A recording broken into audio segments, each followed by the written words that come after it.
Good luck.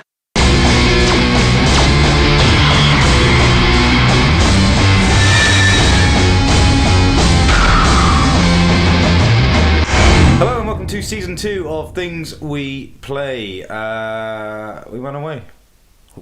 What? We went away. You went away, yeah. We stopped because we've had the cunning plan of breaking the podcast into seasons. Yeah. Not series. What's the difference? One's British. Right, I suppose. okay. Whereas we've taken the whole sort of like, we're more like, I don't know, Lost or 24 or something. Anyway, Season 2, whole new stuff. We're going to slightly change up the way things are going with Things We Play. It's going to be slightly different to how it was before. Because this is Things We Play versus the world. That's right. And so, yeah, we're going to go weekly. Yeah. For a start. That's the first big news. Big news. It's huge news. So they're running to the news desks now. I mean, everyone try and calm down, but we're going weekly. That means a few different things. It means invariably will probably mean a slightly shorter show than normal. We'll have less to talk about. Yeah, but it should mean a tighter and more current show, and it should be better, really. This episode probably not going to conform to that. No, probably going to be quite long because we've got it's the bridge. Yeah, this is the easing you gently in to Season 2 of Things We Play. Easing something gently in. Yeah. So yeah, that's that. It's been bloody ages. I can't remember. We recently put out episode 8, the fabled lost episode 8 of Season 1. As it was known around campfires. Yeah, which was recorded in August. Yeah. Of last year. And I think the show stopped. It must have been around September. It must be. I think it was 15th September. I think was the last episode. So it's been a long time. There's been a Christmas period. There's been a shit ton of games coming out. Yeah. And we stopped sort of broadcasting at exactly the moment when the Christmas games came out. Yeah. So we missed out on quite a lot. We're going to go over some of those today, but not all of them. No, because there's some. It gives us stuff to talk about in the forthcoming weeks. There's some games that came out last year that aren't worthy of being chatted about. But we've got some fairly big ones. It's going to be kind of an RPG-ish episode, it would seem. I think it's turning into quite an RPG-ish year. Yeah, that's also true. So we're back. We're going to stay around for a while. He says. Shorter episodes, more of them. Should we better? So whatever. You know the drill. No Cheryl. No. Bless her. But you never know, maybe some Cheryl at some point. Yeah, she's not doing much. None of us are. The current standing is that we will always be here, but there may be other people joining us. Yeah, turn up occasionally. Flowing in, just breezing into our lives and leaving. Just that's for dust. So great. That's always good to know. And new theme tune. It sounded like something like that. I don't know. Right. Good job. We don't get to hear it when we're recording, but yeah. So.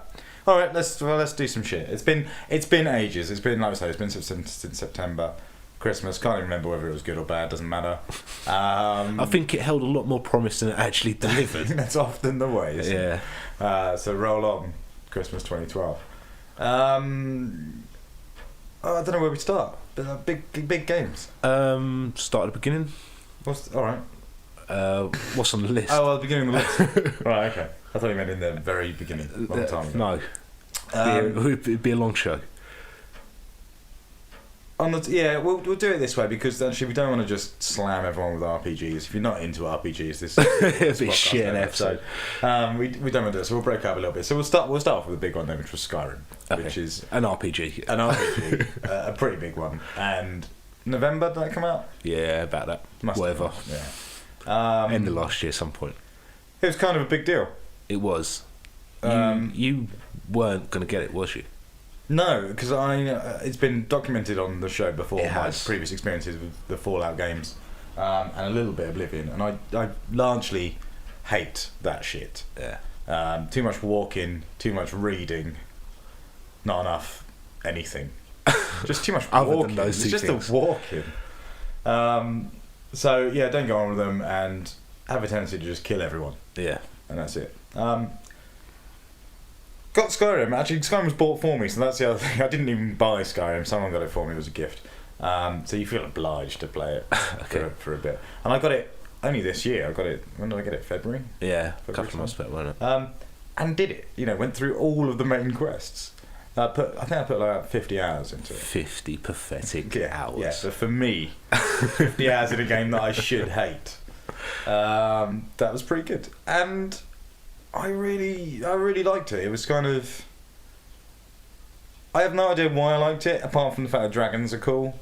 Dragons are really cool, and the dragon battles are cool. Yeah, there's some pretty. There are some random standout, almost glitchy bug moments with fighting dragons. Yeah, which then translate into very cool stuff. It's just epic. It's just that whole idea. It is very epic because they're massive and they're fucking flying around, and you see them from so far away. Yeah, and they're flying around and hear them, and you hear them. Yeah.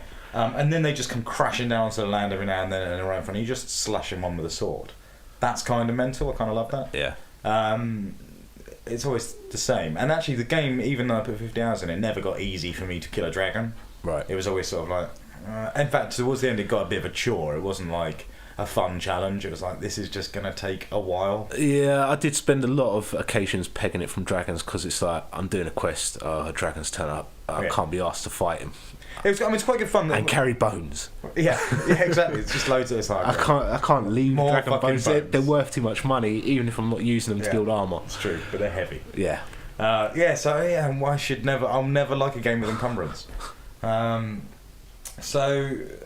it was quite cool. One of the cool things I quite liked doing it was just setting the world off against itself. So it was cool fighting a dragon when you led it to a village and then there was loads of other people. Yeah, sure. And you just let them do most of the work or something. Or you've got your horse. Your classic horse. My horse got in every fight I was in. Just sort of there behind him, pushing him, going, no, you fight the dragon for a bit. It'll be fine, I'm here. I did manage. I got Shadow Mirror, is it, from the Dark Brotherhood missions, and at some point he did die. And everyone tells me everyone said can't die. Yeah, I'm pretty sure mine died as well, and never respawned. No, so that was good. But no, Skyrim was good. I have to say that I absolutely fucking hate horses in Skyrim. Why? Because they're always there. Whenever you quick travel somewhere, it's just behind you. It's like, what the fuck? Yeah, fuck off. And you try and climb the side of a mountain, and your horse is trying to get up there as well. Yeah, that's fair. And why the fuck can't you hit anything while you're on a horse? Yeah, that's horse combat. It's just like. Have you not played Zelda? It's kind of 15 years old. It's out on about 50 systems. I went back to Red Dead Redemption. Redemption. I was going to say Revolution. And I was, since I got a horse, I was like, fucking hell. I can do everything. Stuff. I can do everything I could do on foot, on a horse. Lasso and... It's crazy. So, yeah, that was weird. So Skyrim, it's good. Can I remember anything about it now? Not really, to be honest. Yeah. I skipped a lot of dialogue. I mean, 50 hours, you didn't really do that much. I mean, I put in 140 hours. Yeah, but that just says more about you and me. Yeah, I was dedicated. You was a Sunday gamer about it. I mean, what, you bypassed completely alchemy, didn't you? So I never. In RPGs in general, I never get involved in things like any of the. And you didn't do blacksmithing either. No, none of that. See, I had full Daedric armor, Daedric swords. No, I still killed a lot of people, and I got everything that I found, and I upgraded my magic for just like fiery stuff. Yeah. But that was it. I just walked into a room, did the whole dragon shout thing that pushes people away, and then just run off. That was kind of the main way I kill people was by shouting them off the edge of a cliff or something. And nothing else was really that cool. Although the coolest thing in it is the making it rain. Yeah. That I fucking love. Well, the lightning just strikes everyone, and you're just like, that made me feel like a wizard. Everything else, I kind of hate fireballs and stuff. Right. I know the top grade magic in Destruction, like the fire, is pretty badass. Really? I can't remember what it's called. Fire. I don't think I maxed out anything. There was variants the and something. The freaking skill tree in that game, because it's different, isn't it? The way the points are done. It's not like a standard tree and stuff. You've got you different trees for different skills. Fucking weird. It was just the most confusing menu I've ever seen. It wasn't that it was particularly over complex. It just didn't make any sense. I had no idea what any of this stuff is, and there was like a million different options. And it wasn't just like. I think some of it was quite basic and was like, well, hand-to-hand combat or, magic or stuff like that. And then other ones were like really specific and down into the minutiae, like pickpocketing. and speech, and not speeches and stuff like that. But it was just fuck that screen. I didn't like it. It made me dread leveling up. Really? Yeah. So you need to set yourself goals. I think in Skyrim, it's kind of one of those games. If you try and look at everything in its wholeness, it that way leads to insanity. You need to kind of have a goal and aim for that and work towards that, and I think that works well with it. I tell you, I also got. There was a couple of things actually. So one fairly amusing story from my Skyrim experience was when I finished the Dark Brotherhood. Right. Which one's the one with the woman in the case? Yeah. Dark Brotherhood, the assassin missions. Yeah. And that was it. And the mission comes up, and it's telling me the next mission each time. And it comes up with a mission called Dark Brotherhood Forever. And I'm like, cool, I'll go and do that. And I go and see the Night Mother, and she's all like, oh, kill this man. And you're like, okay, cool. And I go to a dude, and he says, kill this dude. And I go to that dude, kill that dude, and go back to the Night Mother. Yeah. And then it pops up again, Dark Brotherhood Forever. And I'm like, oh, I'm still on this mission. So I go back to see her, and she's like, kill this dude. And you go to a dude, and he tells you to go and kill another guy, and you kill that guy, and then you go back and tell him, and then you go back and tell the Night Mother. And then it came up again, and I did it again. And I must have done that about I don't know, for a couple of hours. All right, just thinking this mission is going on forever, despite the mission being called Dark Brotherhood Forever. And before it dawned on me, it's like, oh, this is the end state for the Dark Brotherhood. The radiant missions. As I can just continually do this now because I've done all the main missions for the Dark Brotherhood. Yeah, that was a bitter pill to swallow. I didn't particularly like. I loved the werewolf stuff. That was pretty cool. Yeah, I didn't really use the werewolf much. I used it for one assassination, which was quite a public assassination, so that I didn't gain notoriety in that village. Oh, really? Yeah. It's just like... Because if no one sees you transform into the werewolf, then any kills you do as the werewolf, they're null and void. You don't... Man, there was stuff that I didn't know you could do. There's one mission in it, I can't remember where it is. It's where you're trying to collect money for some dude. Right.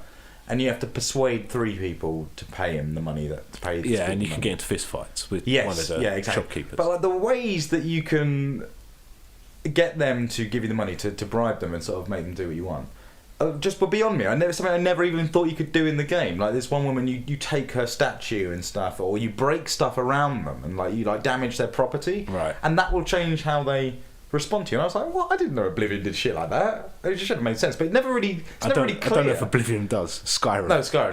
No. Because I was just going into situations and beating them up. Yeah. But in the end, I spent a lot of time on a guide for Skyrim. Right. And learned all this other weird shit. And that's just stuff like that was just kind of weird. Vampires were cool. Yeah. Though the Game Jam vampire shit looks really cool. So what was I was going to talk about the Game Jam stuff actually, because that's cool and it looks like a lot of it's coming. What was the vampire stuff? They added a skill tree for vampires. You can become you can upgrade to a vampire lord, which has wings and levitates, and you get familiars, so like minions that scurry around you and cool stuff. Yeah, and they added werewolf skill tree, so you can level up your werewolf and get specific skills for your werewolf state as well. Nice. We should probably explain what the Game Jam was. Yeah. Which was actually, I don't know exactly what it was, but it was like basically after they finished doing whatever they're doing on all Skyrim kind of related stuff. Yeah, but they had just kind of closed the doors for a week. Had a week out.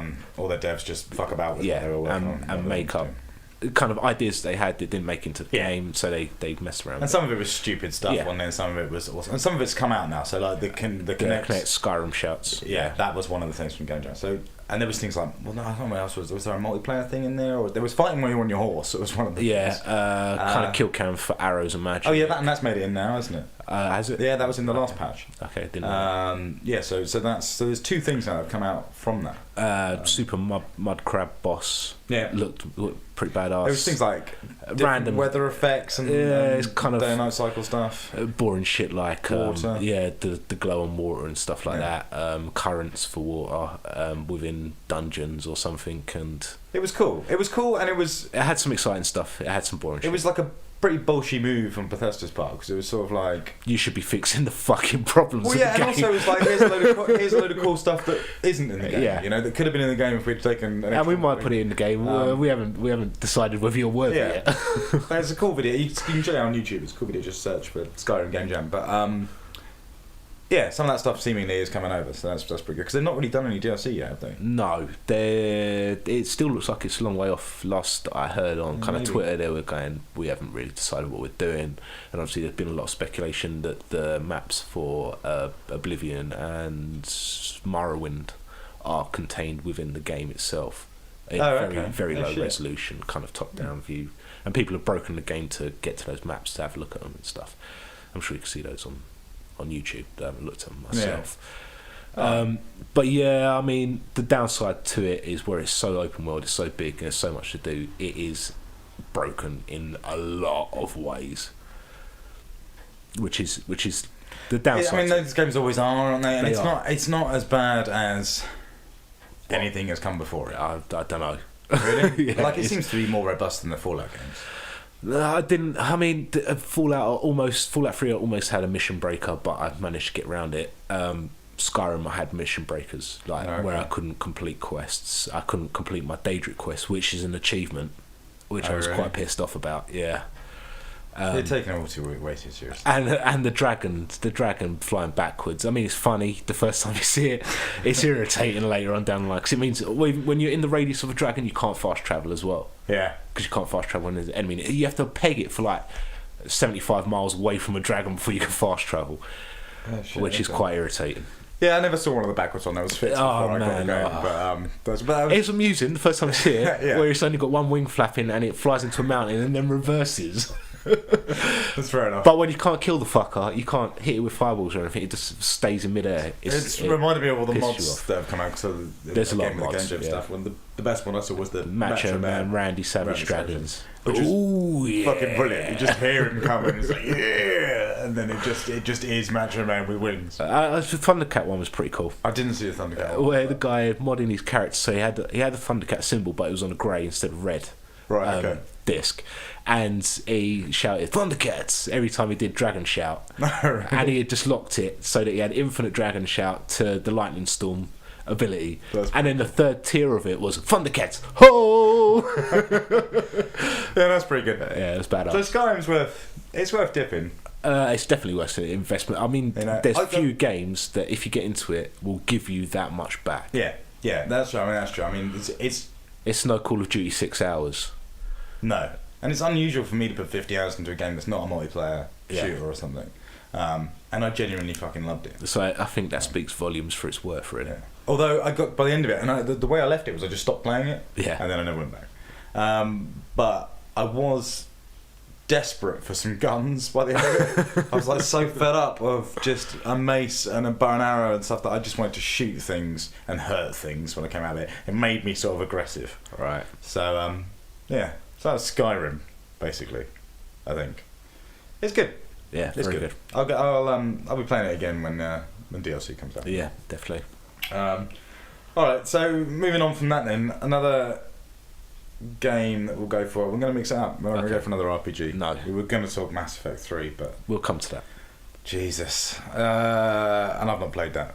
No, I won't because you suck. Yeah, well, that's maybe true, but also because I don't want to cry at not getting the ending. So we'll come to that in a bit. But Saints Row. Saints Row the Third. That was a game that came out. I don't know when that came out. November. November. Yeah. It's the Christmas one. Yeah, pretty much. Yeah, weird one. I loved Saints Row the Third. You didn't like it. That's quite a strong statement. Yes. My opinion on it is that it is slick. It looks good. It handles in comparison to 1 and 2. In comparison to 1 and 2, it looks great. It looks phenomenal. It's like Crisis. Yeah, pretty much. I mean, it improved it in a lot of ways. It took massive steps backwards in others.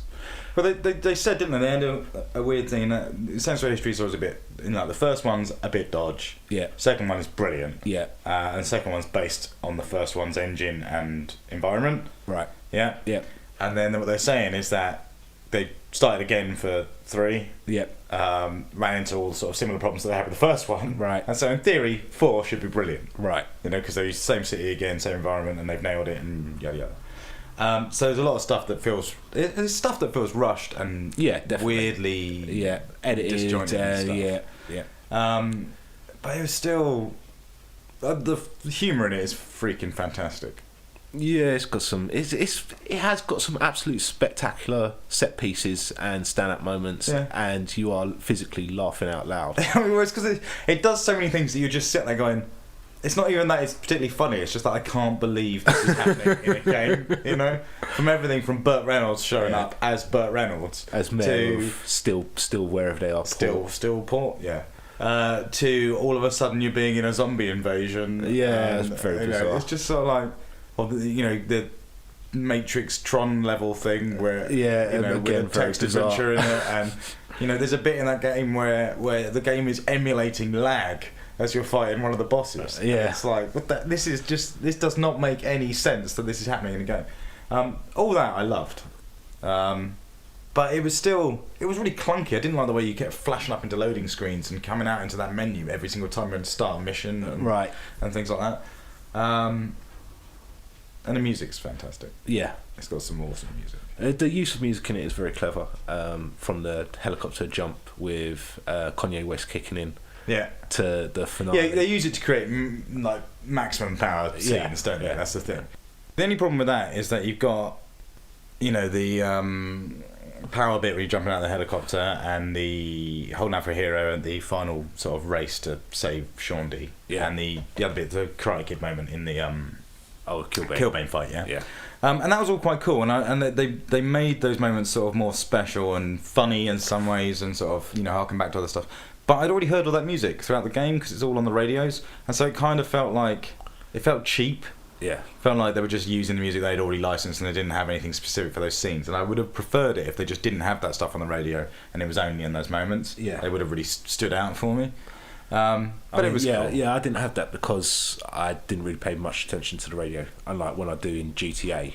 I'd not heard "Holding Out for a Hero," for example. So I was straight on the 80s radio station. Was like, a bit Bonnie Tyler, and I'm happy. When I had that at the end, it was something special for me. Yeah, it was cool. I mean, I thinking back, I can't even remember if there is any sort of talk radio stuff in Saints Row, but presumably there is some sort of... there is a talk radio station, but again, I didn't really pay attention. It never really hits the mark for me, that sort of humour. It seems it's like the restaurant chain being freckle bitches and stuff. It's like, I don't really get into that. So I never really listen to it, just go for the cool tracks. It does have those, just reminding me of that awesome moment in the middle of the game where... it's towards the beginning of the game where the two characters, your character and one of the homies that's with you in the car, sing the entirety of What I Got by Sublime. And it's just mental because it's not like 20 seconds or 30 seconds of the song, it's the entire song. Yeah. And they're fluffing lyrics and it's a really good moment. Yeah. And one that I wanted to do again and again, but like and that's the other bad thing about that Saints Row 3 I didn't like, is that you can't replay anything.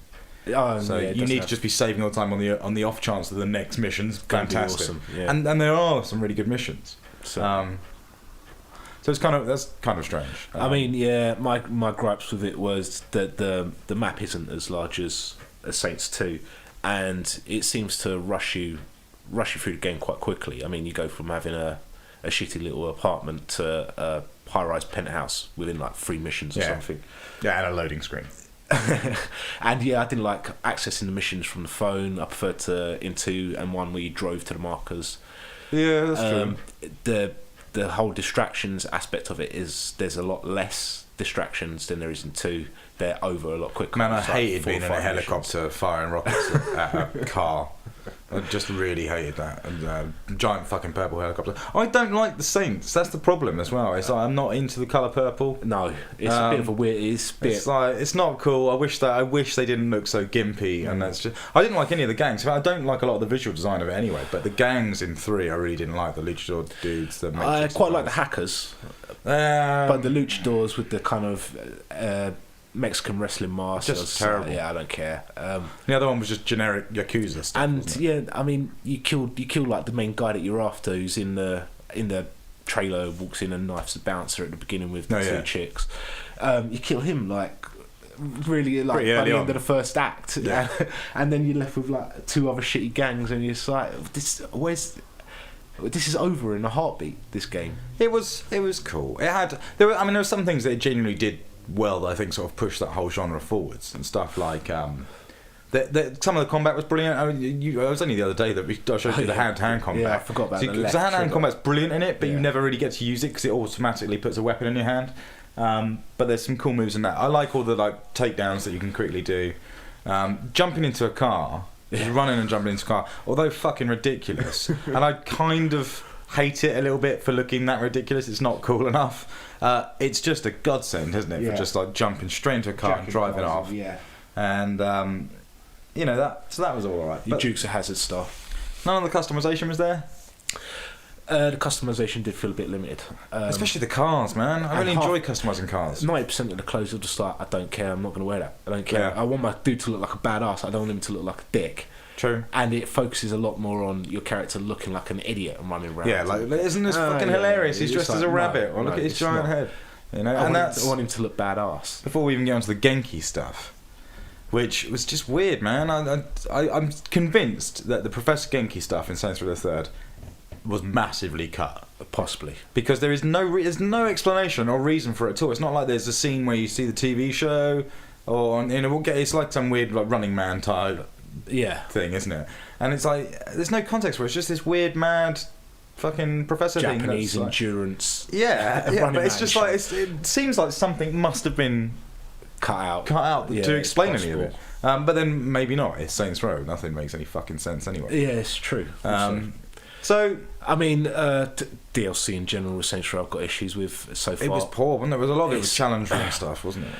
Or They're kind of Genki distractions, I mean, they do have missions, Oh, they but did, but all they of it's did- really short. They did Gangsters in Space. Gangsters in Space, The Trouble with Clones, Genki Bowl 7, I think are all included in Season Pass. Okay. And then they just kind of released, they released the other day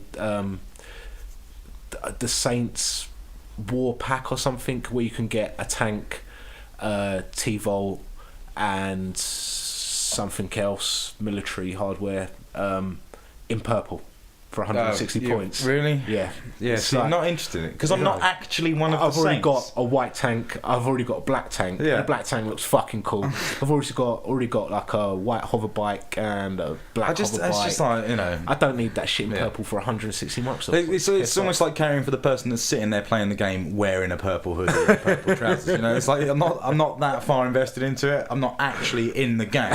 I'm just playing the game, and I try and stay away from it as much as possible. So, yeah, it was a weird game. I thought it was a great game, but it wasn't. It needs a nice big solid piece of long DLC to add to the game for free. As a text, as a we're sorry for fucking you over. it has a text adventure in the middle of it. And it has a season pass, not a season pass, an online pass. It does have an online pass. Yeah, which is great. Thanks THQ. Yeah, cheers. Jumping on that bandwagon. Yeah. So yeah, all right. Well, that was Saints then. I suppose. It had more promise than it delivered, certainly.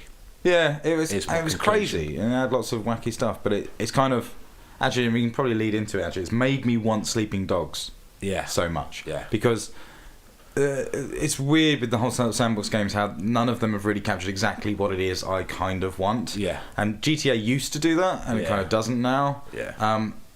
Just Cause. Almost. You know, very, very nearly did it. It just was like all the bits that GTA is really good at, it wasn't very good at, but then it added a load of cool. All the stunt stuff's brilliant. And Sleeping Dogs seems to combine all that. You know, it seems like it's ballsy and over the top, but in a cool way. Yeah. You know, it's like Saints Row, but it keeps everything cool. I think what it needs to have is the kind of places on the map, interaction, interiors. If it's got that. Then it's in with good chance. I think it probably does because I mean there's a big focus on sort of combat and hand-to-hand combat and interactive environments and things like that, which would suggest that there's going to be lots of those interiors, those places where you're going to be doing it. I mean, the best way of describing it is like if Saints Row was a movie, it would be an action comedy, yeah, right. And if Sleeping Dogs were a movie, it would just be an action movie. Yeah, you know, it would just be a bubble. I mean, everyone kind of compares it to Infernal Affairs, don't they? Yes, That's what they're kind of saying. That This is where it's taking its mark from. Exactly, and it's Where going for that sort of Hong Saints Kong Row would cinema be stuff. the other guys. Yeah, exactly. It'd be worse than that. I think. It'd be like something made by the Scary Movie with bunch. possibly Ice Cube in it. Yeah, And Ice-T. Marlon Wayans. Yeah, more than likely. Or any other of the Wayans brothers, to be Yeah. honest. Probably one you've not yet heard of. No, there's a few of them. So, so Sleeping Dogs looks pretty. There's not a lot to go on. Not a lot's been seen. You know, back when I was at Square Enix, we had a build in the office because obviously they're publishing it now. It's been made by the United Front guys, who are the guys that did Something. that racing game, Mod Nation Racers. Isn't it the ones with the salute little logo? That's the one. Yeah. Yeah. They always think of United Front. Yes. Yeah. NF. But it looks pretty good. National Front. Sorry. It looks. Isn't it? It looks pretty good.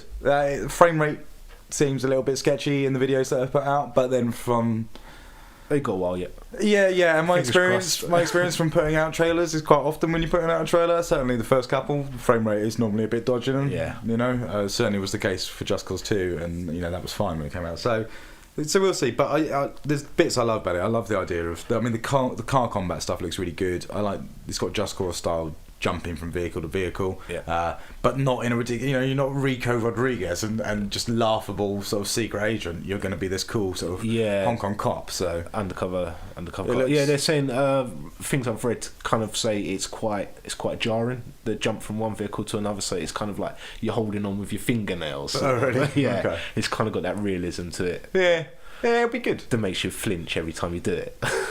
And motorbikes are cool, and it's got a photography mechanic in it. You can take photos and stuff, or it did have, whether that's still in there or not. Which Saints has as well. It does actually, yeah. Although you can't use it if you don't have an online pass. No, you can. No, you can't. Oh, really? Because it wants to upload them to the web, and it won't let you. Just can't use the camera at all. So I never got to use the camera because I rented the camera. I haven't got online pass. You must have done. No, you can't use the camera. Sure. I'm 100% sure because I wanted to. You can share. I think you just need to download the thing in advance, don't you? I don't know. So you build your online profile through the initiation station. Oh, maybe that's okay. So maybe that's what you need to do, and I never did that. So you can't share. I couldn't share any characters or anything like that. Which is a cool thing. It does. That is actually quite. It's quite cool. Fuck that. It's too confusing. Sleeping Dogs out in August.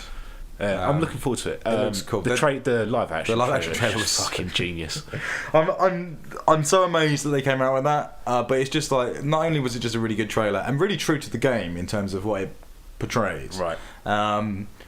It just was like one of the best pieces of Hong Kong cinema I've seen in ages. It's just like it's non-stop, and really, really well executed. Yeah. And nasty. You know, like it's like properly like this is an 18 game, and we're going to let you know that. I think one of the things if you type in to Google Sleeping Dog, I think one of the first things that comes up is what is the music from? Oh really? Okay. And Sleeping Dogs is an alright title. You know, obviously we haven't mentioned it, but this was true crime. It was true crime Hong Kong. Yeah, Streets of Hong Kong. And so that's gone, which is good because I think the true crime name means very little. Very little. Yeah, it wasn't.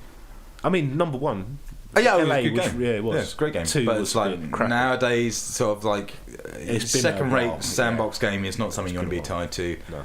And Sleeping Dogs is cool enough. Yeah, I suppose. Reminds me a little bit too much of Kane and Lynch, but I can get past that. I started playing Kane and Lynch 2 the other day. You said again. I just thought I'd get back in. I thought like now it would be cool. Like you know, it might even be funny. It's just not. I still love the visual effect, but man, it hurt to play it. It fucking hurt. It was just the running makes you want to vomit in that game. Well, it looks awesome. I played number one, and I just swore I'd never play another one again. One is definitely. I played the demo for 2 for about 10 minutes and switched it off. It's just it doesn't. I mean, the combat doesn't stack up now. The shooting doesn't stack up against other games that have done it. But that visual effect of all the sort of buffering video and the glitches is still really cool and still looks awesome. But I still don't understand like why you'd want to emulate loading screens, right? You know, like it's like, you know, what's the best thing about YouTube? Is it the little spinning wheel while it tells you it's buffering? I don't think it is. So, you know, why would you do that? And it's also a little bit weird of who's this dude going around videoing them. Yeah, you know. So no, don't go and play that anyway. No. All right. Mass Effect. Mass Effect. Do you want to talk about Mass Effect? Yeah. You played some Mass Effect. I've played a lot of Mass Effect. Yeah. Oh, you were playing 2 again only the other day. Yeah, because of the entire save things for going from one system to the next, from one game to the other. I had only finished 2 with 10 characters surviving. Not that anyone died. I just didn't have the game save with all of the downloadable content characters on it. I had one with 11 characters surviving because I had the Zaid downloadable content for that save. But since then, I'd got the Shadow Broker DLC for 2. I got the Overlord DLC for 2 and the Thief Katsumi, or whatever her name is, DLC. So that adds another character on. So I've got now a game save from 2 with all 12 characters surviving. If you're listening at home and thinking, I don't ever want to be like this person that I'm hearing on this podcast, you're thinking the right thing. None of that makes any sense. But I'm sure it just means so you've got a lot of Mass Effect stuff. Yeah, well, obviously all your actions from 1 carry over to 2 and to 3. You know that scene in The Matrix Revolution where he's talking to the architect? No, that's what this is like. Carry on, sorry. And and obviously all your choices from 2 carry over. Now to might 3. be a good moment to go and get a cup of tea, for example, or make yourself that sandwich you promised yourself since breakfast. Please carry on. I am listening. You are with glazed eyes. Yeah. I mean, it's just there's so many possibilities and variations between all 3 games that can outcome in 3. That you need to play 1 and 2 quite a lot. Okay, so ordinarily in a game where replayability you might just go through and play it again to try and do a different outcome. You're basically doing that, but you're spreading it over 3 games. Yeah, but they have ramifications. Yeah, there's consequences to those choices that you've made in the first 2 games. Oh, it's just which affect how number 3 play and how. I'm it plays still out. hearing everywhere I go that 2 is better than 3. No. No. Right, okay, categorically. I mean. No. In elements, yes. Actually, what I meant was yes. In elements, there are elements that are better in 2. All right. Okay. You've got a lot bigger squad. I mean, your squad obviously can consist of 12 people. Where 3, I think the maximum you can get is kind of 6, maybe. Okay. That still seems like a lot of people.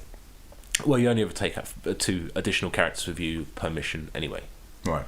Okay.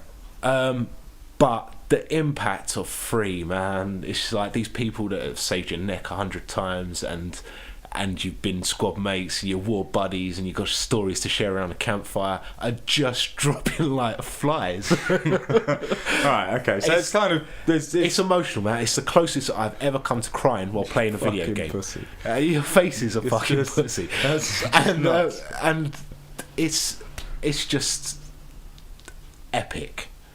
It's the best trilogy ever made, without a doubt. No, what Without really? a doubt. What are we taking this out of? Do we talking Films, just games? Or are we talking books, films? Really, the it's history the best. of it pisses on Lord of the Rings. I put that down at fact. That's a rubber stamp in red saying fact. Star Wars. What's Star Wars? There's a new space opera that is running things, and it's Mass Effect. And I don't give a fuck what people say about the ending. Fuck you. The ending. The ending was an ending. We should get onto this. So you didn't mind the ending? I was kind of indifferent. I was like, yeah, it's not how I would have done it, but it was an ending, and I respect that they'd done it that way. Fucking hell. But so how do you feel then about them now saying that they're going to change the ending? That's fine. Right. Okay. I don't mind there being downloadable content to give me another ending. I don't have an issue with that at all. It's just, oh man, I don't know.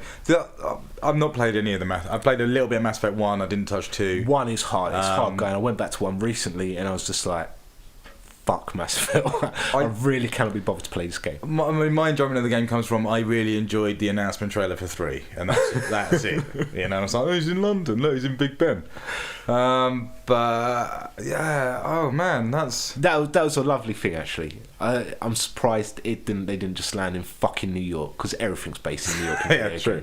Even on a OXM report. So do they land in London? Yeah. The whole finale is in London. Oh, is it really? Yeah. Oh, that's quite cool. So you got red phone boxes which aren't actually in London anymore. I think there's like 2 in the whole of central London now. They're all like glass cased ones that just look like crap. Well, there's no phone boxes anywhere anymore. Who uses a phone box? They're like 60p a minute. Really? It's like, fuck off, man.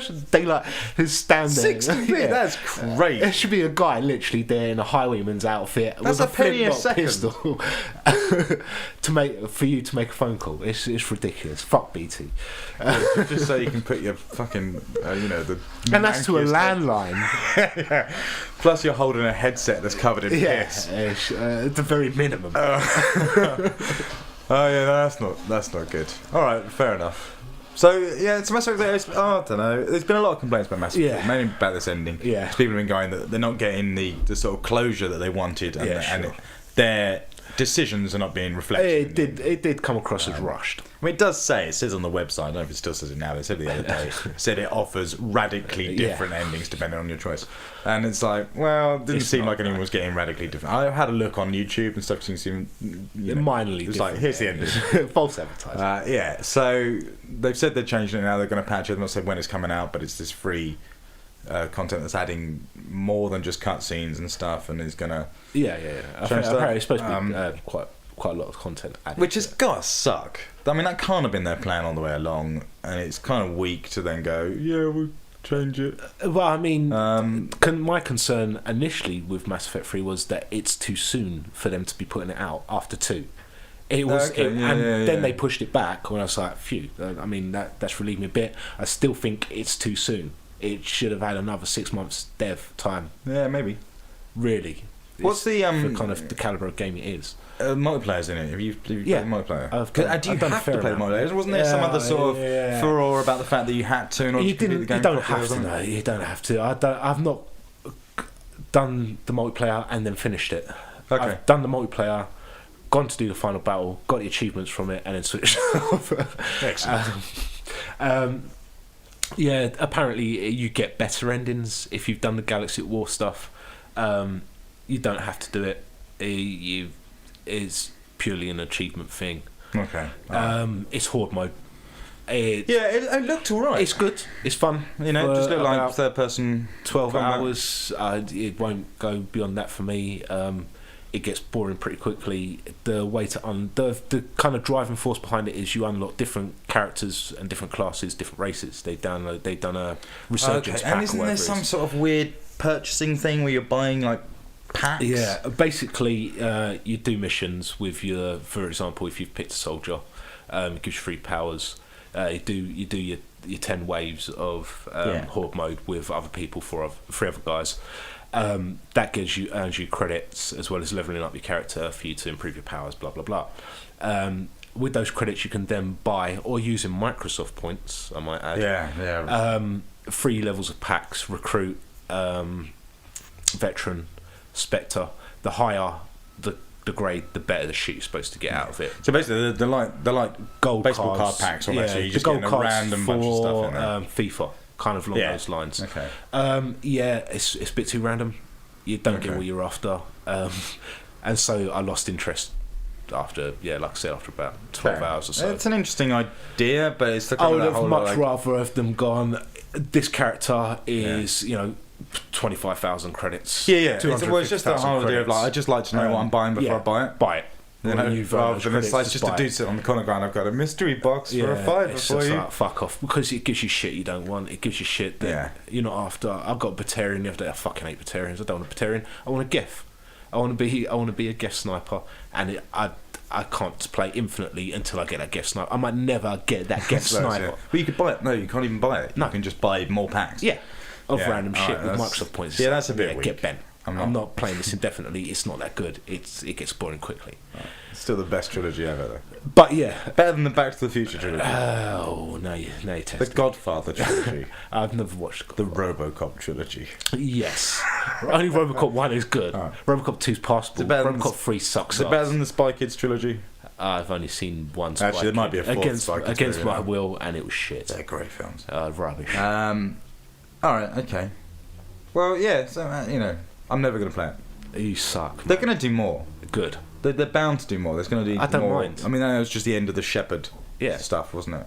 I'm happy with that. Did you have any problems with your character? Because wasn't there an issue where it does wasn't stuff where it importing doesn't, guys from one? it's still not important. The faces, it's important all your choices and all your bonus stats and stuff.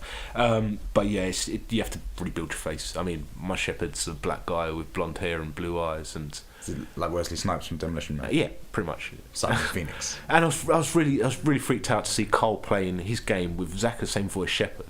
And I was like, your shepherd's got a black man's voice. He's like, no, the guy that does shepherd is white. I was like, what? He's way too bassy to be white. What are you talking about? Should sound like Mike. Yeah, okay. So that's all right. Yeah, Mass Effect. I loved it. You'll hate it. I'm never going to play it. You're just wrong, and I'm going to go back to it more. Just falls into that category of sort of like what? It's not gamey enough for me. It's not exciting enough to watch like a movie. Kind of giving you rebranded kind of shooting elements for people like you that moan about RPGs. Yeah, I know, but and I'm aware they've done that, and there's different ways you can play, isn't there? Like if you just want to get the story. Number 3, you can do it in just action. Yeah.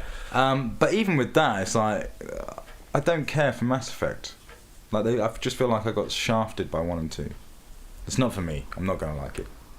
Get out of my face. Yeah, I mean it's too late to kind of come to it now. I think number 1 is too hard to play. You can buy the interactive comic Genesis, and that gives you all the key choices, but it doesn't give you the subtle choices. Oh really? So it's an interactive comic that you can watch, and you can make those choices just in that. It was basically developed for the PlayStation 3 because Mass Effect 1 was produced by Microsoft. So it's Xbox 360 exclusive. Oh, that's quite cool. That's quite a cool idea. Produced or published, I should say. Still don't care. And 2 is a lot more. It's easier to play than 1. Certainly, 1 is very RPG. It's more Dungeons and Dragons. They just figured out what they were doing more as they went along, I suppose. So I mean, bear in mind, Mass Effect 1 is old. That's an old game. It plays a lot more like Knights of the Old Republic than it does like a Full Spectrum Warrior.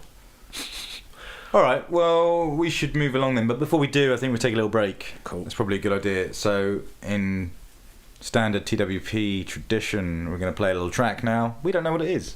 No, we've not figured it out yet. We're not that planned ahead. Maybe I'll bust out the old Witcher 2 soundtrack or something. Or who knows? We'll see you in a couple of minutes when we're back to talk about more.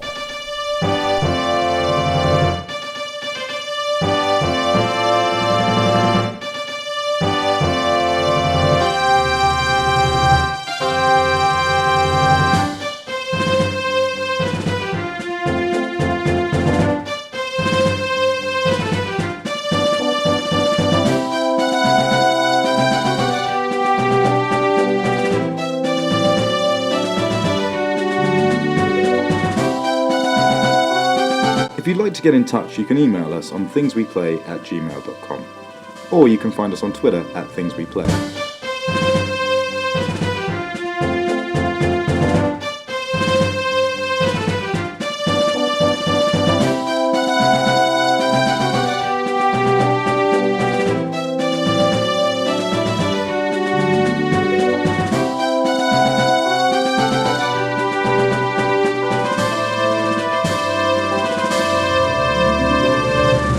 Okay, so we're back. That was, I don't know what that was. Yeah. Because you'll know in a bit. Yeah, exactly. We edit the show after we record it. Funnily enough. But we're back. We're going to talk about some more games. And we're going to talk about a demo. Because new demos came out, which you guys can all go and play now if you want. And see if we're talking shit or not. Sniper Elite. Sniper Elite V2. Yeah. Version 2? Don't know. I don't know. Sniper Elite 2 anyway, isn't it? Yeah. I really liked this demo. Well, actually, no, I didn't really like the demo. I really liked the idea of the game. I hate sniping in games. Yeah. Always have done. Big FPS fan, but always never a sniper. No good at it. No, neither am I, actually. But Sniper Elite was quite good in the fact that the problem with sniping in sort of like Halo and Call of Duty is I don't have time. I don't have time to be a sniper because the game runs too fast. I can't slowly sit down and camp and take my position and take a minute over my shot as just the reticles bouncing over someone's head and breathing in and out. You know, there's no time for any of that. But in Sniper Elite, it can engineer those situations for you. It's by Rebellion, who you said that with venom in your voice. Because I fucking hate Rebellion. So what do they do that's any good?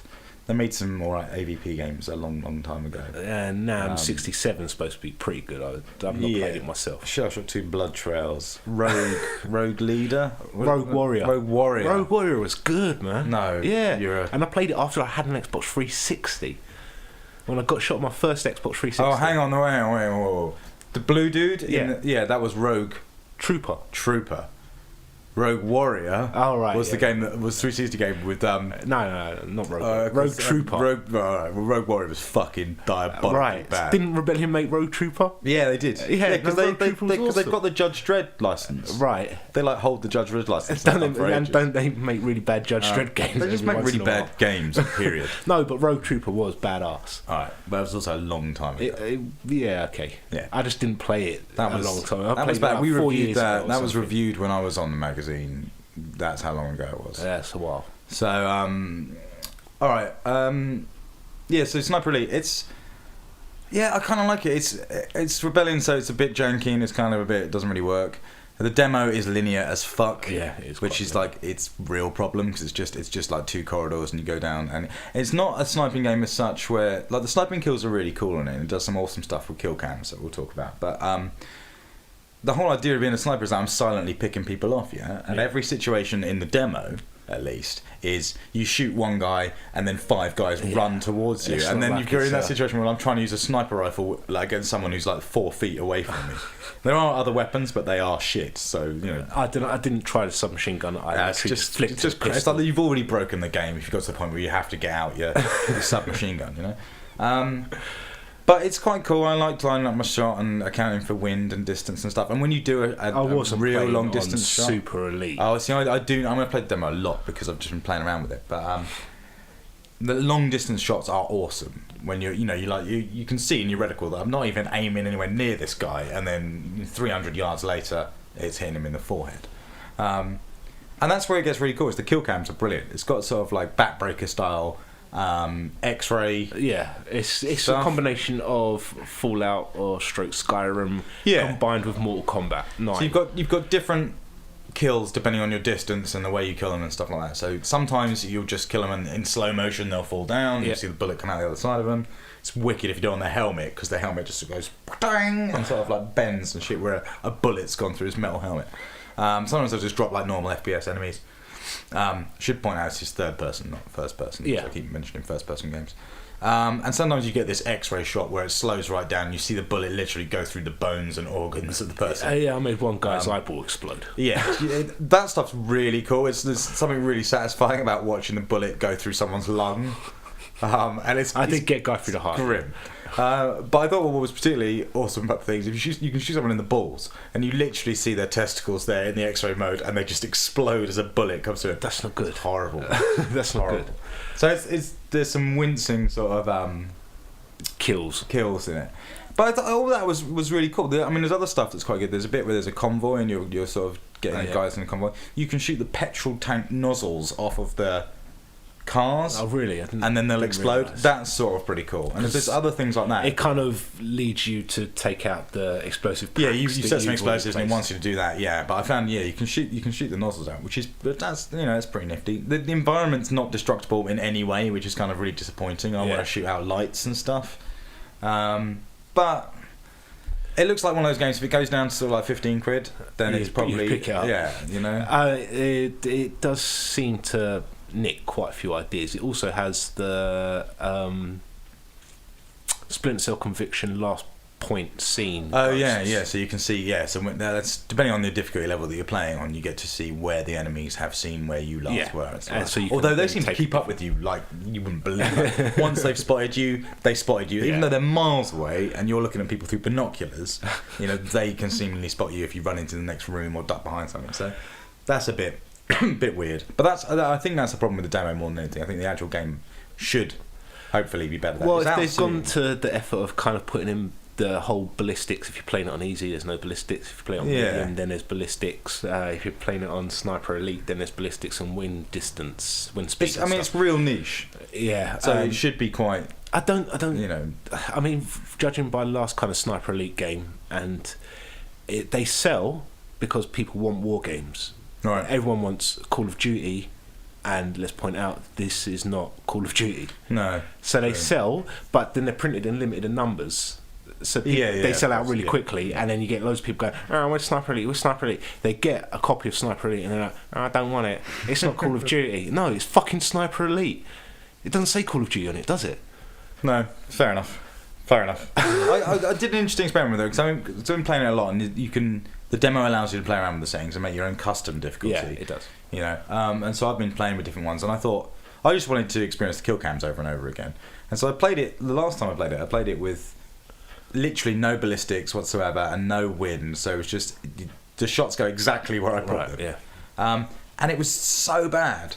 Really? It was just not enjoyable at all. The long distance shots, if you're aiming at someone's head, even though you're aiming them at the forehead and it's 300 yards away and you're shooting them in the head, nowhere near as exciting or as challenging or as fun to do as when you're having to account for wind. You get no sense of skill. Yeah, I mean, with I didn't play it on the Sniper Elite level, but obviously it gives you, even though you're looking through the hair sights, you kind of take your gun up slightly, and it gives you the red marker showing where the bullet will go. Yeah, so you can does it have that in Sniper Elite? No, it doesn't. It takes that away from so that's you can go into like focus time, and when you hold your breath and stuff, you get a pinpoint triangle, don't you? That gets small. A reticle, they're kind of. No, none of that's there, and there's none of the visual indicators of whether they can spot you or anything like that. And you can't. The other thing you can do is when you're looking through your binoculars, you can tag people, right, so that you can always see them when you're not looking. Okay, I didn't know. So none of that's in there, and without that, then it becomes really good fun, because it feels like you're a sniper. Yeah, and you want to be careful. Yeah. So that I quite enjoyed, and it is impressive when you make a cool shot, and it takes so much pleasure in showing you your shot that it's kind of like, I can get with this. It'll be interesting. I'm not expecting it to be good at all. Like I say, it's Rebellion, but the demo is pretty janky. Like I literally played it once. I was like, yeah, it's a war game. I don't give a shit. Yeah, no, I'll pick it up. But I think it's out beginning of May. Yeah. But we'll see. I'm not 4th or the 7th or something, isn't it? 4th or the 7th. 4th or the 7th. Yeah, something. Yeah, I think it's 4th. Yeah. All right, so that was so that's Sniper Elite. But go and check it out. It's worth playing the demo, giving it a go. You know, there was a lot of stuff I discovered after a few plays of doing it. It's a very short demo as well. It is. So I recommend people check that out. But we should go on to another game then that you've been playing that's just come out, which is Fez. Long time coming. I mean, that game was announced in like 2007 or something. Yeah. In fact, something reminded me again today. I need to see and somehow get a copy of Indie Game the Movie, which was a movie that's been made over the last few years, which kind of chronicles the development of Fez, Super Meat Boy, and Braid. Oh, okay. Apparently, phenomenal movie that's been done. That's been going on sort of GDC and stuff. And in that, there's people going. You get to see the creators of it, and they're all sort of going nuts when their game sells like 10,000 copies. Yeah. And yet, all of those games went on to sell a shitload more copies than that. You know? So Fez is kind of weird. It's been people been after it for a long time. It looks amazing. It's got such a beautiful look to it. And I don't know. I played the demo. You bought it. Yeah. And finished it. I've finished the main story. Yeah. Where you get your X amount of cubes to get to the end and start again. Yeah. Okay. So what's the deal? You're collecting these cubes. For stuff. They're your Mario stars, right? The basic story is that you live in a village. Everybody in the village perceives the world in 2D. Everyone thinks that is everything. Okay. And it looks like it looks like exist, a 2D retro sort of 8-bit sort of game. Very much, yeah. It kind of pixel art. Yeah. And then your uncle, wherever he is, gets in touch with you via post and says, come meet me at the top of the tower. I've got something important to show you. It's a very important day you got there. And you're given a Fez, which allows you to rotate the world in 3 dimensions. In a nutshell. As every Fez will. But everything still works on a 2D plane. Yeah, so it's basically like the world is a cube. Yep. And you turn it around by 90 degrees. Yep. Each time, and so you're working on it. So you've got a 2D game. You've got 4 2D games basically running at once, and you're switching around each plane, which is cool. Yeah.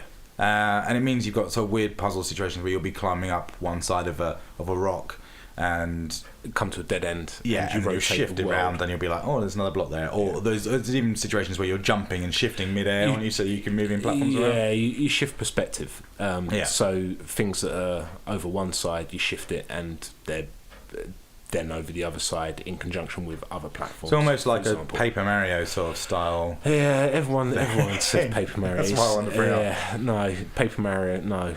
Paper Paper Mario just had the two dimensions, didn't it? It's flat on and kind of side-scrolling depth. Yeah. Where this obviously rotates the entire environment 360 degrees. Okay. So it's a lot more complex. There's some devious. It almost reminds me of Sword and puzzles, Sorcery a little bit on the iPad or iPhone. All right, but then there goes that one. So what are you doing throughout the game? You're just literally collecting these pieces. Is that you kind of just platforming to collect bits of a cube and then you go to a degree? Yeah. I mean, there's kind of lore to it. There's alphabet to it. There's some devious puzzles. There's a lot of Tetris pieces around. Yeah, a lot of Tetris reference. Kind of star constellations tend to look like Tetris pieces. Yeah. Okay. It just didn't. I'm struggling to see what makes it brilliant. You know, apart from it looks kind of nice. It's slick. Oh man, it's beautiful. But it's such a I'm just beautiful collecting game. Blocks. And there's just like little bunny rabbits in the background and cats. And it's just, but is it not just like a really butterflies. fucking sort of pretentious? Oh look, I'm quite good at pixel art. You love pixel art. Here it is. Hipster game. Is that what it is, or No. is it genuinely good as well? Because like Super Meat Boy, it's for example, really compelling. is a genuinely very good game. Anyway. But this seems... I mean, by no means do I not have issues with it. I have got issues with it. There's things like if you accidentally go through the gate that leads to the end of the game, right? There's no way of getting back. You have to sit through like 15 minutes of ending, start the game again, which is another 5-10 minutes, and then start the game again, which is another 5-10 minutes. It's just like, it's the end of the game, Jesus. Though. I know, but I've seen it. I've seen it 3 times now, and once was by accident. That's fair. It's painful. It's, but I mean, man, it's compelling. It's like compelling, the puzzling. You want to go back to it. The navigation's a bit of a fuck up when you want to get to one world. It's all the way over there, and you're on this world. It's all over it. Yeah. There's kind of gateways that teleport you in shortcuts, but the way that the map's laid out, you kind of try and remember everything in your head, and it's impossible. Okay. I thought the controls were a bit funny when I played the demo. Just not what I exactly expected. Just the sort of just basic movements like getting down from ledges and the climbing and stuff. I wasn't that keen on the way that was handled, but it's a minor gripe. Right. I didn't have those issues. No, you wouldn't. No. It's a cute main character. Gomez, is that his name? Yeah. He's got a little fez. That's pretty cool. If you're Doctor Who. But I just wanted it. I don't know.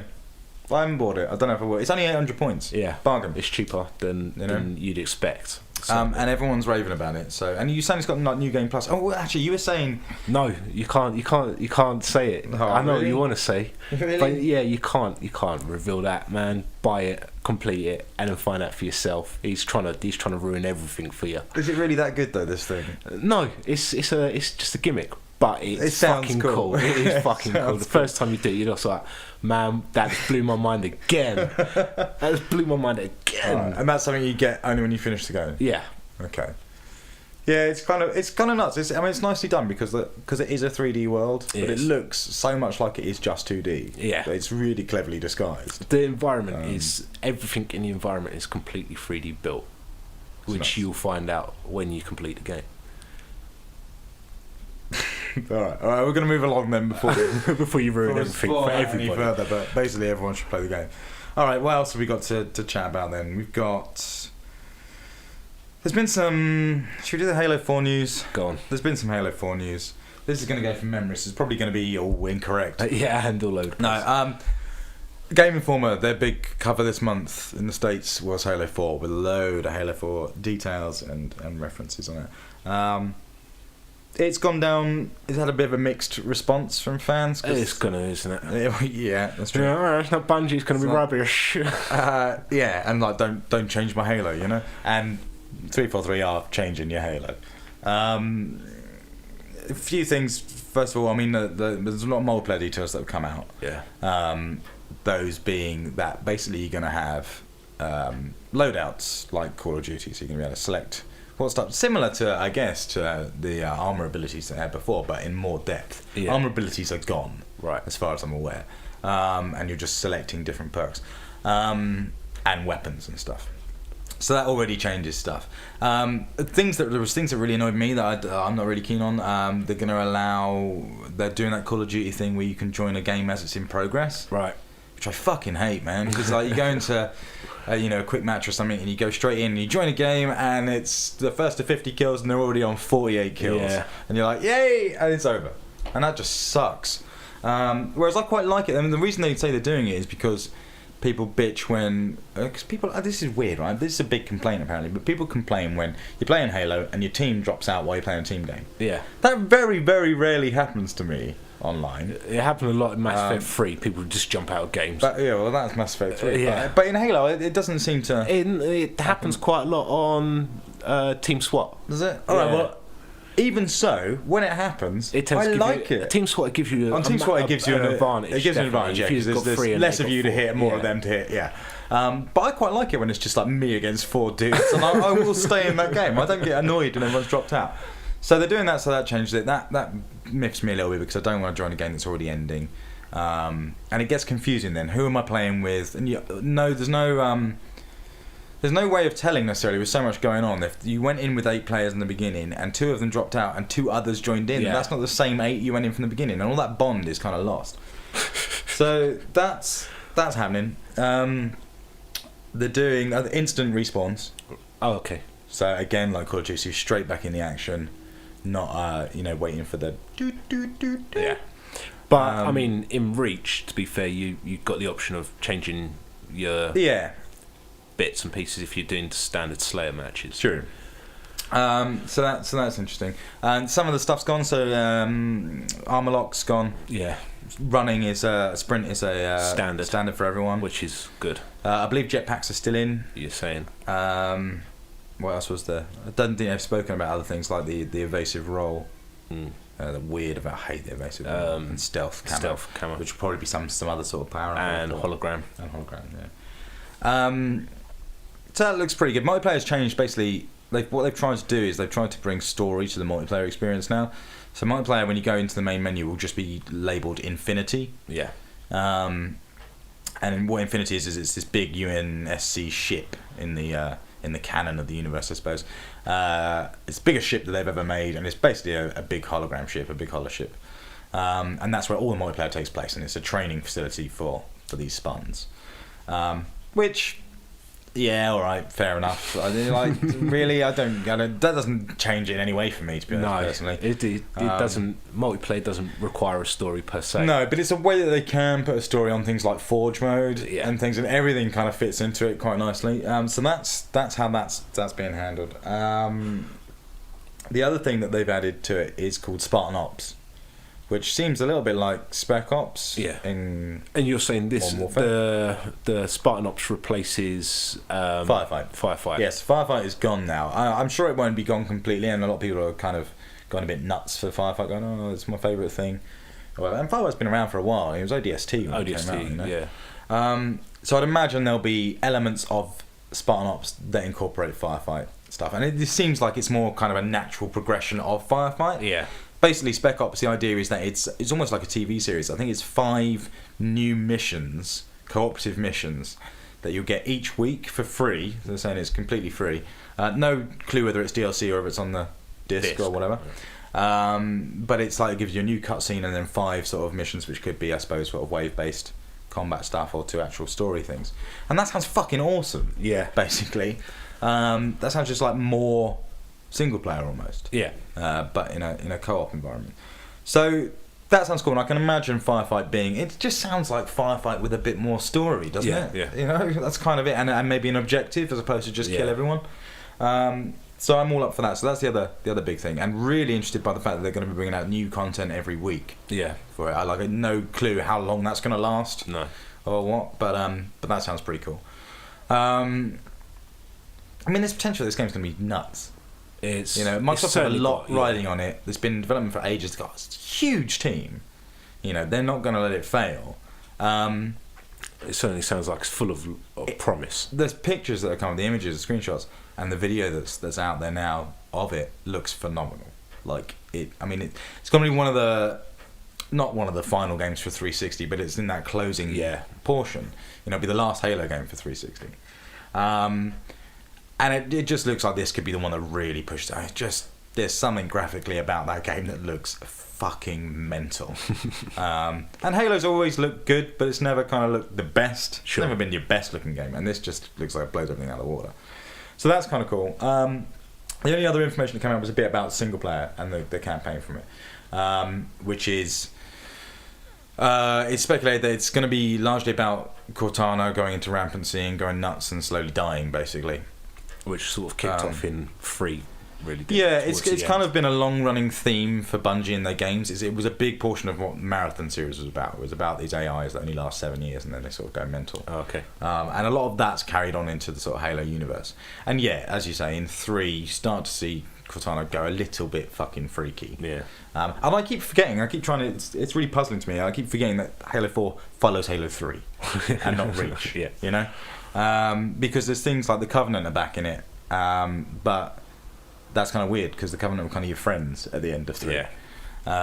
So there's Covenant in it. There's a new enemy which no one really knows what it is. People are speculating it's going to be Forerunner stuff, but also I'm getting the idea, getting the vibe from things that are being said online that it's not going to be Forerunners. It's going to be some altogether new silicon-based life form. Yeah, well, it's that whole thing. There's all that kerfuffle of Master Chief's armor's changed, and he actually for that Master Chief looks pretty damn cool now, I think. But Cortana says how she's sort of upgraded his firmware and changed his stuff while he's in cryostasis. So if she's going to be the enemy, it seems to make sense on a story level that there's going to be some sort of mechanical or robot sort of enemy thing that's controlled by a Cortana and AIs or something. That would sort of make sense if she's able to build stuff. I don't know. And they're going to that big shield world in the trailer. That big sort of looks like robot paradise. Who knows? So that seems pretty cool. It looks like it's going to be dark. Yeah, it's certainly got darker tones to it. Battle Rifle's back. Good stuff. Halo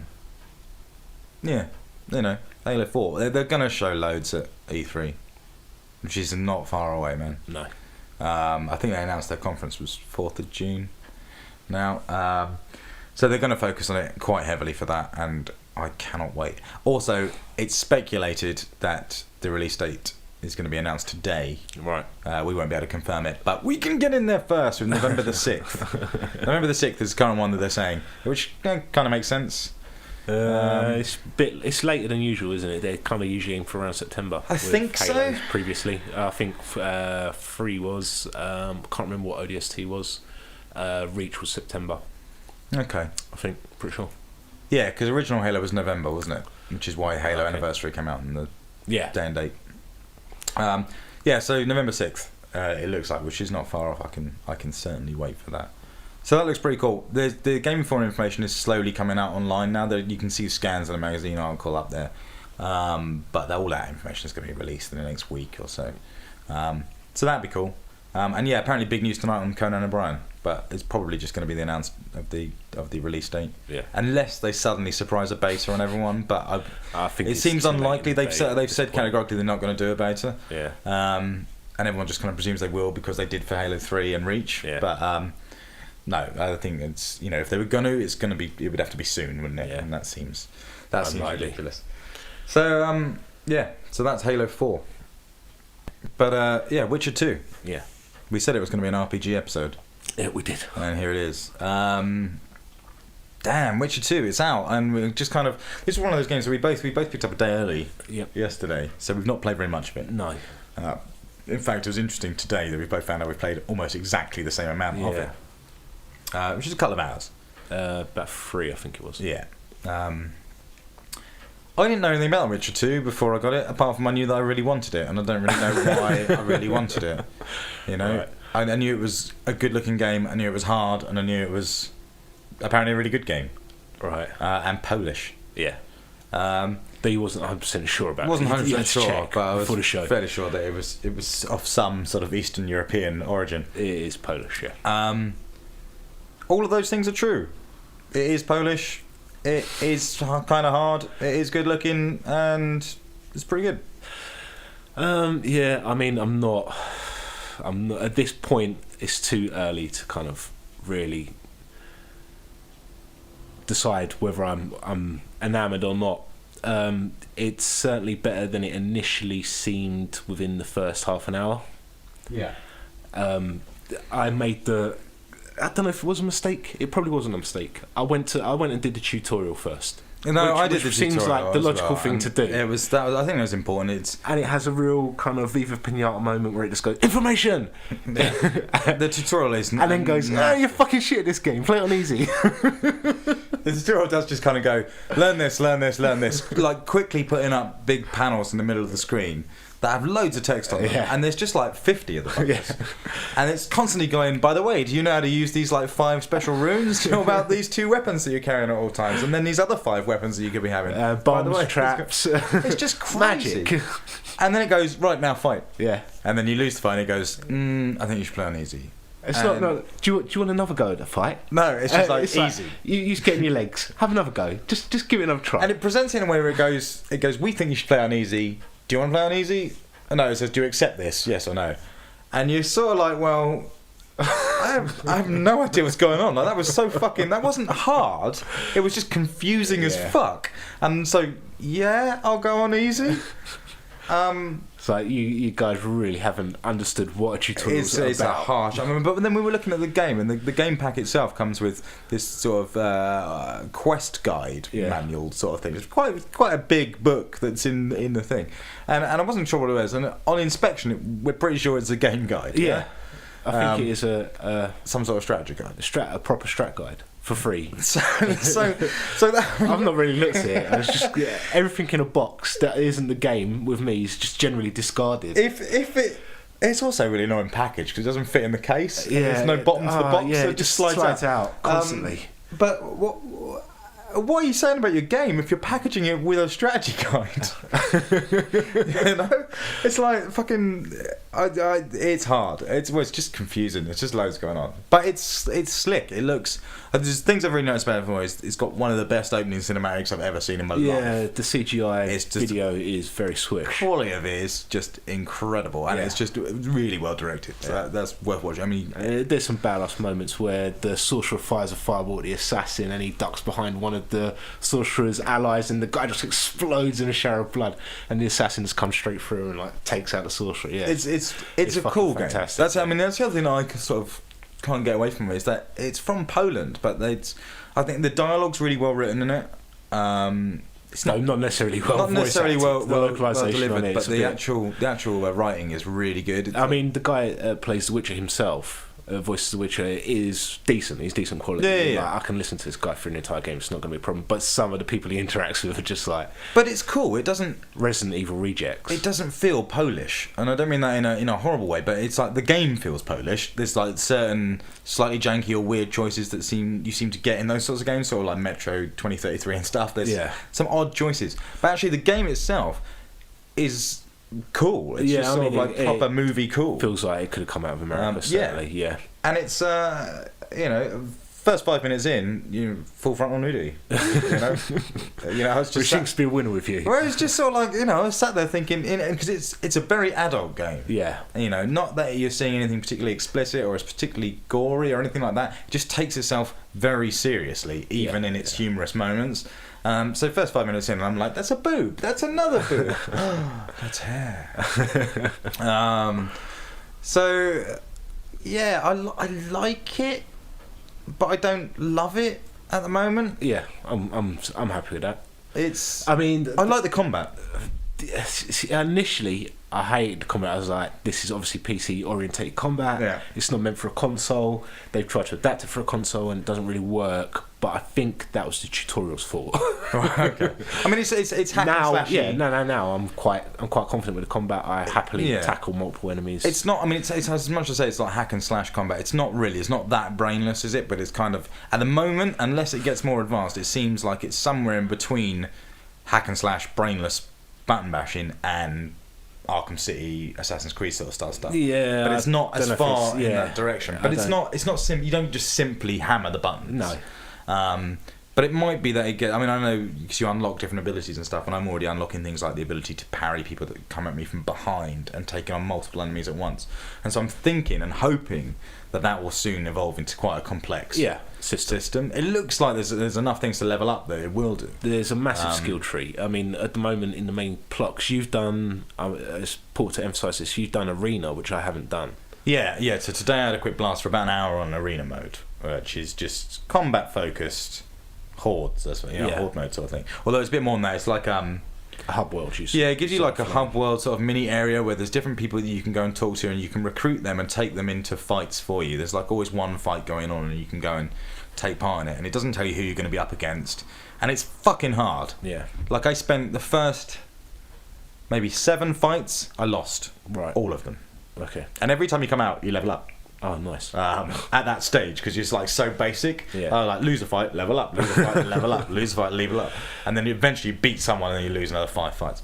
But there's like mini games in there. You can do like a dice roll gambling game and arm wrestling and stuff. It looked quite cool. Yeah. But from that, I managed to upgrade quite a lot of systems. It made no sense for it to carry across into the other game. But you get to experience the combat as well. I mean, the combat's tough.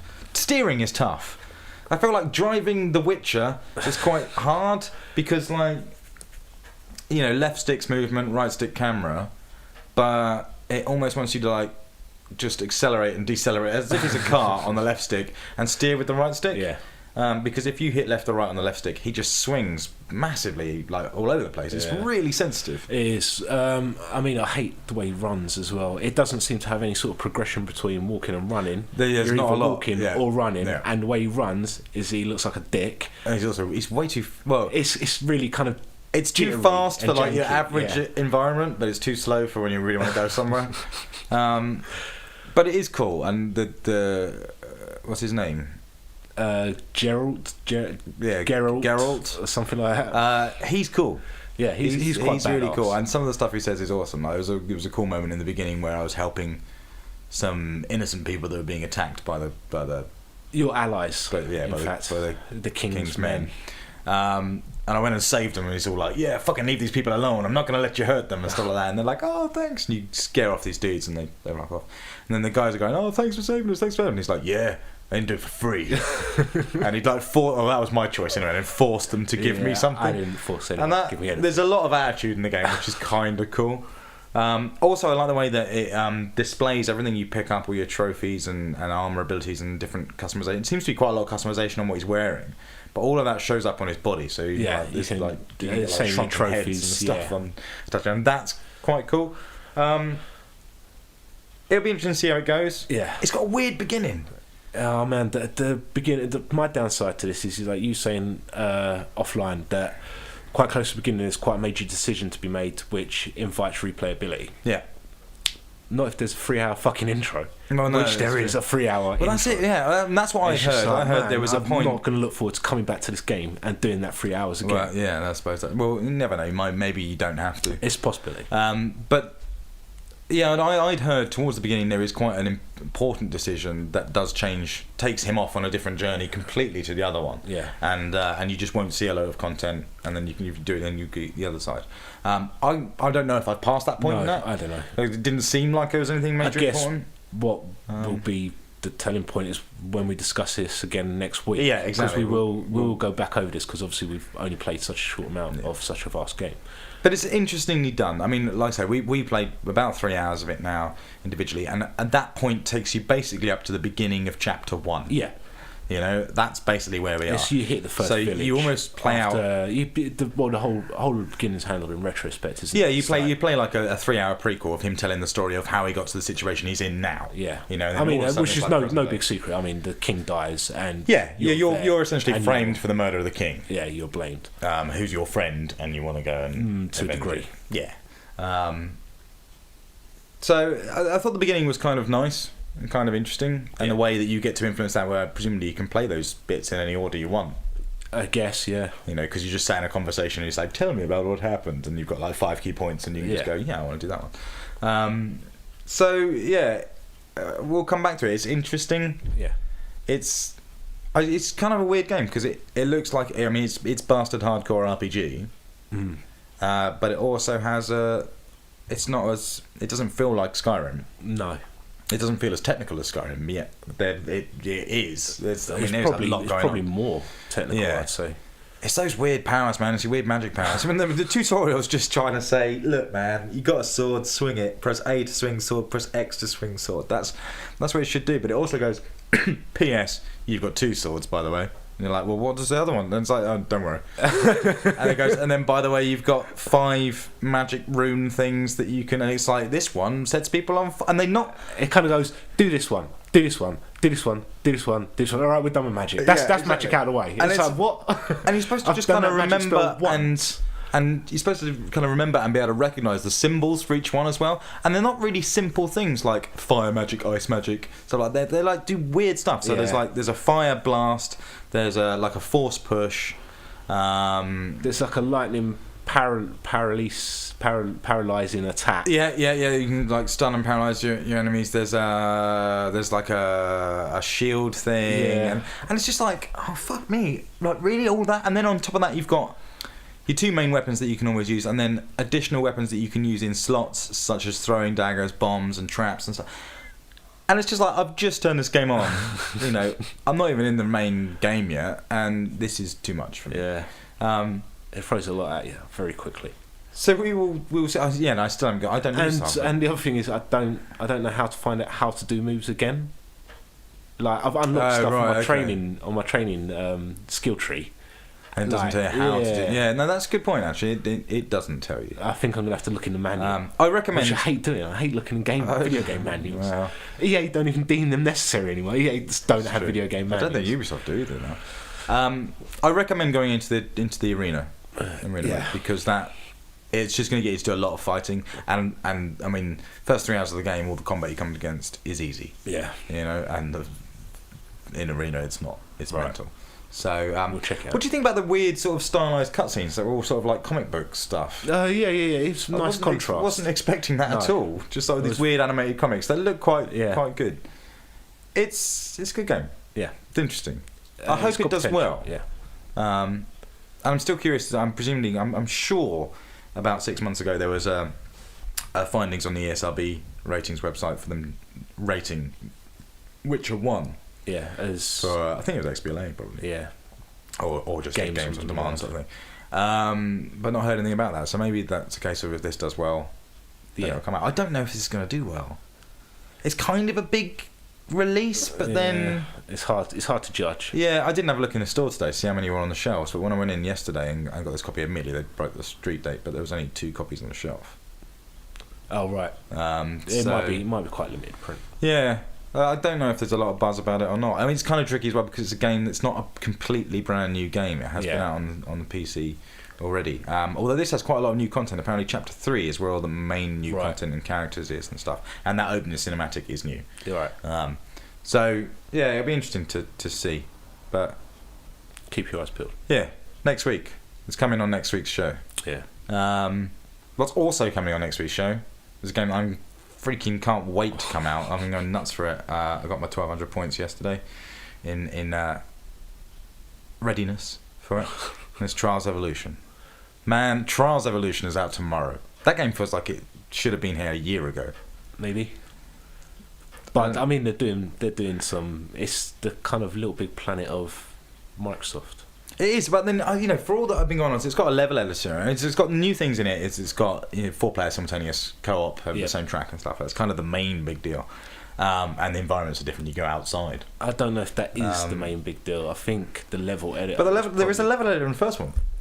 Yeah, but it's not as. It's not as robust and as diverse as it is. Yeah, because this one you can apparently do everything from. They're showing kind of top-down racers, first-person Yeah, shooters. everything. It's literally like Little Big Planet style things. So that looks nuts. I mean, that's one of the reasons why I desperately want to get the game. So look, there'll be content for a long time. I mean, that to me is the most interesting aspect of Trials. I mean, I quite like Trials. It's it's an addictive game. It's awesome to kind of get your times down, to get your flips right. All of it's that. just so competitive going against your buddies, and I always loved the instant restart. Yeah, you know, of just like fucked it up, go. It's the thing that makes Super Meat Boy so great. You know? So that's out tomorrow. 1,200 points. Is it the first of the Xbox Next stuff? It is, isn't it? It is. Yeah. So it's 400 achievement points on it. Yeah, which is new for XBLA games. Not that I give a damn, but although I'm starting to care more about the achievements now. No, you're just using one profile. But yeah, since I passed the sort of 30,000 mark, I was like, maybe, you know. I tend to find that you push when you're coming up to something. Yeah, and now I've like hit 50k, and before 50k, I was like, I need games, I need anything. Just give me games to play. I kind of use it as a way of like bookmarking that I've played a game. If I haven't got an achievement, at least one achievement, you kind of just like send a little message going, yeah, done that one. It's fine. But otherwise, I'm not too bothered. So 400 points on that. That's cool. We'll talk about that next week. You should get it. You saying you're umming and ahhing about it. You gotta get it. I'm thinking more Fable Heroes myself. Don't know anything about Fable Heroes except for it looks like 3D Castle Crashers. Yeah, that's what people are. When I say that, sounds awesome, but I just have no faith in it. Yeah, I mean, it's understandable. Lionhead. Also, I mean, how many games have you got that are like that? Castle Crashers, 4-player co-op hack and slash. Got Scott Pilgrim, but you have to be in the same room at the same time. Yeah. You haven't got any day and age. It's just crazy talk. You haven't got anything like Trials Evolution. No, I don't think I do. I think because I haven't got Trials HD. I don't have it anymore actually. But so one to watch.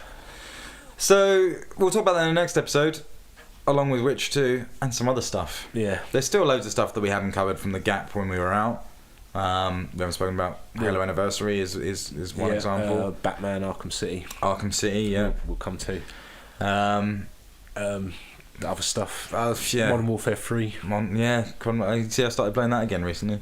After your Black Ops stint. Azura's Wrath. Another cool stuff. Maybe next week we'll be able to talk about as well as Ridge Racer Unbounded, because that looks quite interesting. It's by the Flat Out guys. And basically looks like, well, it must have been a Flat Out game, just renamed Ridge Racer. But that seems quite cool, so we'll maybe check that out as well. And anything else. That's about it, I reckon, then. You've still forgotten your crowning glory over the last 2 weeks. Before we go. It's not gaming related, though. Yeah, it's a service that Microsoft provide. Do they provide it? They do, sort of, I suppose. They allow you to have it now. Yeah, they do, only if you're a gold member. Oh, really? Yeah, which is nuts. Netflix. Netflix. We've both got into Netflix in kind of a big way. Well, I tempted you with the dark side. Yeah, I don't know. I was scared of signing up for Netflix, despite having the free trial. I just thought I don't want to give these people my credit card details because it's going to be a nightmare to get out of. Yeah, probably. But it seems like it's all right. Basically, Netflix is awesome. It's fucking fantastic. It's kind of. Remember, there was like a week ago, 2 weeks ago, there was some stats that came out that said that, I can't know, maybe it was a percentage, but it said that more people are using their Xboxes for running apps than they are games. Right. Basically, meaning Netflix. Right. And ESPN and the other things that they've got on there. And now I can believe it, because since I've had Netflix, I've had it for 3-4 days now. Yeah. I've definitely watched 11 hours worth of 24. I know that. And I've watched like 6 movies. We're talking sort of 20 hours. Yeah. I mean, the genius of it is I can have it running on 3 devices. I can have my little girl watching Wonder Pets in the front room on the Wii. My missus is watching Silent Witness on a netbook. Yeah. And then I can watch like whatever crap that I want to watch on my It's cool. Xbox. I'm enjoying starting watching something on my 360 and continuing it on my iPad and stuff like that. Yeah. Because it just does. If you stop an episode or if your broadband goes off, it just remembers where you are. Yeah. And it also goes like, once you finish that episode, it'll go, all right, watch this episode next, because this is the next episode. It's really light on bandwidth as well, because it just gives you, if your internet's not good enough at the moment, it just lowers the quality. And so okay. It just keeps it going. So it doesn't. if you've ever had any problems on Xbox Live, you've been watching a video or something and it Yeah. just stops and then needs to buffer, and Netflix doesn't do that. It just kind of works, Right. which is cool. And there's a decent amount of stuff on there. I mean, it's very varied. There's obviously there's not only Netflix. There's Netflix just for kids as well. Yes, So you kind of got Wonder Pets and SpongeBob and Spider. because you're doing it on the Wii, aren't you, largely? Yeah, my little girl used it a lot on the Wii. She Yeah. watched a lot of SpongeBob. So I'm doing it on 360, and the UI is freaking horrible because it won't Yeah. show you everything that's I mean, available the to Wii's not great. Even on PC, it's not fantastic. Okay. I've heard the PS3 one's quite good, but Right. no, never going to turn my PS3 on again. So Netflix is Check it out. I mean, it pisses all over from a very great height on Love Film, love film, yeah. and its competitors. It offers the most content that I have seen. It's got a decent amount of stuff. It doesn't really have new stuff or so much new stuff. No, But it the has stuff the it odd has bit, is and it has good good quality old stuff as well. It's not just like budget films straight to DVD. You never. It's heard great of. for watching TV Hello, series. Crackle. That's the best thing. It's Yeah. like, I would not have started watching 24 again if I can easily watch 8 series of it. You know, it's just like that's It quite does good. tend to have pretty much all of everything. So if Yeah. you starting a new TV show, then it pretty much has all the seasons there, most of it. I watched the Super Mario Super Show Oh man, Yesterday. what did you do that for? just because I'd forgotten exactly how bad those 2 live action pricks were at the beginning. The actual cartoon's not too bad, but I forgot about the theme tune. Where it's like we're the Mario Brothers Yeah. and plumbing's a game, and it's just like what the fuck. This is a show that had Milli Vanilli in it. Let's not that's forget true. this. What was the other Super Mario cartoon that was really good? Was it just Super Mario World? Maybe. Yeah, no, it I don't was know. because it was Super Mario, Super Mario, Oh, yeah, I Super did remember that thing, Mario actually. World. That was good. I liked that Well, one. that would have been based on the Super Nintendo version of Mario, wouldn't it? Yeah, So it had would have been, Yoshi and stuff in it. kind of mid-90s. What was that? 94 Mario came out in the I UK. don't know. 93 in Japan. Shut up. 92 in Japan, something like that. Something like that. So I was watching some of that, and there's some good documentaries on there. King of Kong's on there, which is worth is it? watching. Yeah, that is worth watching. I know of it. And Yeah, it's got Cat Williams stand up. It's got Louis C.K. I think his name Yeah. is, chewed out. It's got some funny stuff on there. this episode brought to you by Netflix. So Only if Netflix. it was, Check we'd it be in a out. better position. Yeah. Don't know. Check it out. It's worth it. We've been using it a lot. Yeah. And it's pretty cool. And that marks the end of the episode. Yeah. Anything else? No. I've been playing a load of iPad stuff, but no one gives a shit about Max Payne. I'm playing original Max Payne, okay, on my iPad. Which is nuts about that is it's the best Max Payne has ever looked. I'm sure Okay, it is, yeah. because it is the resolution of it is masses higher than it was when it first came out. GTA 3. Also, my PC couldn't play Max Payne when it came out, and now I'm playing it on my iPad and my phone. So that's cool, and it's got me excited for Max Payne 3. Even though it's going to be nothing like Max Payne. Oh, I don't know. No, I don't know. Well, I'm talking from a art point stand of view. I mean, obviously, Max Payne 1 and 2 is based largely on film noir. Yeah, but I think there's a lot of that still in here. I think they Yeah, haven't shown. Yeah, I think there's more. Because when they initially announced it, it was all sort of like bald head man in it looks Resident far Evil more 5. Die Hard. But I think there's a lot of sort of flashback stuff Okay. and him as old Max in like New York and stuff. So I'm looking forward to that. That's May as well, isn't it? Beginning of May. Yeah. So we'll get to that when the time comes. But that's it. We're back. This is Things We Play versus the World. And we'll see you in a week's time, basically. And it'll be shorter. Yeah, we'll be going down to sort of like a new format for next week, which will probably be a little bit shorter. I imagine we won't go over the hour mark. No. And will be a little bit different, but should be more beneficial for everyone. It looks like we're going to be putting these out every Tuesday. Yeah, You reckon? I think so. We suddenly realised when we came to record today and that this was coming out today that we hadn't really thought about when we were going to release it. We used to release on a Sunday, but no, fuck it. Tuesday. Well, we used Tuesday. to release it when it was done. Really. Yeah, Tuesday should be quite good because it should give us the option to play any games that come out, new releases over the weekend. Yeah. And also catch any announcements that happen on the Monday. So yeah, we should see you every Tuesday. Ish. We never even said who we were, did we? Don't know. No, I don't think we did. I'm not even sure how this episode started. It was a lot of you restarting it, I think. Yeah, but there we go. Anyway, my name's Mike Oldman. This is Shaun Hart. This is Things We Play versus the World. See you next week. Sayonara.